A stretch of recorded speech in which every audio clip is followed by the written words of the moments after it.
Hey, eighth grade, happy Thursday. Mrs. McClear here, back with another video.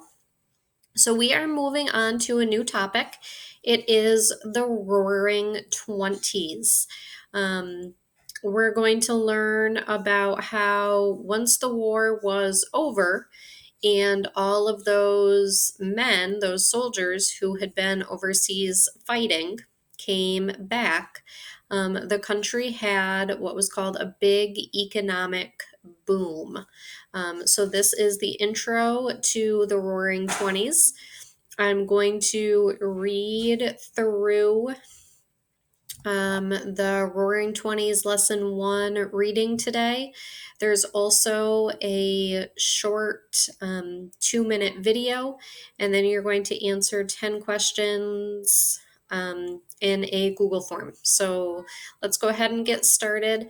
The main area where you will be able to find a lot of your answers for that Google form are the key terms and people right here in the gray box. So Warren G. Harding, he was the Republican president from Ohio, elected in 1920. Calvin Coolidge became president when Harding died, re-elected to office in 1924. Teapot Dome scandal, the acceptance of bribes by Secretary of the Interior Albert Fall in exchange for control of government oil reserves. Kellogg-Briand Pact was an unenforceable agreement among 62 nations to outlaw war. Model T, a low-cost automobile invented by Ford. Moving assembly line, production system that moves parts between groups of workers. And Herbert Hoover, president elected in 1928 with promises for more prosperity. So, lesson summary: return to peace and prosperity. As the war ended, millions of soldiers came home.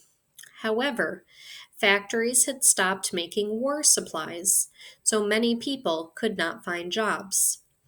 But demand for goods was high, so prices rose.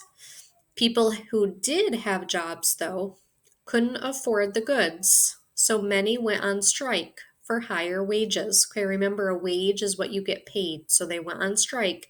They stopped working so that how much they would get paid would also increase. Warren G. Harding ran for president with running mate Calvin Coolidge. Harding promised to return to normalcy. After he was elected, Harding worked hard to strengthen the economy. He used tax cuts for the wealthy as an incentive to invest in business. As a result, an economic boom started. Harding's term in office was filled with problems outside the economy.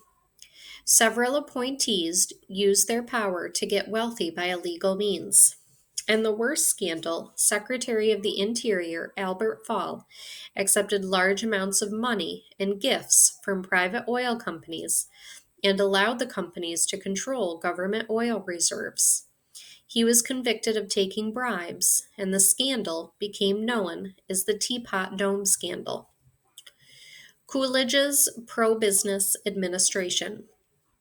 When Harding died in 1923, Vice President Coolidge became president. He acted quickly to clean up the government. He was more pro-business than Harding. He pushed tax cuts and higher tariffs.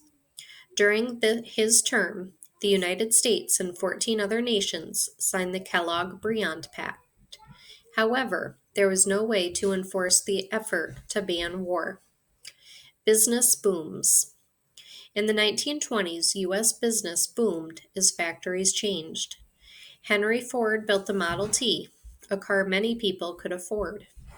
He reduced cost using a moving assembly line. Ford raised wages and reduced the workday to 8 hours. He also hired workers that other factories could not hire, such as African Americans and people with disabilities. Millions found jobs in the automobile industry. Travel increased, spurring business. Companies produced goods that took advantage of the increasing number of homes with electricity. Hoover elected. In 1928, Secretary of Commerce Herbert Hoover ran for president with promises to continue the prosperity. He easily defeated Al Smith, whose campaign focused on city dwellers. For many voters, Smith's religious faith was also an issue. Okay, so that is the first video for today that goes over the reading. Make sure you watch the second video, which will go over the video and then do the Google form. I will be back tomorrow with a review, but there will not be any new work. I have another video on the assembly line for you tomorrow, but no new check for understanding. But then I will be back next week with new instruction. Have a great day, and I'll see you tomorrow. Bye.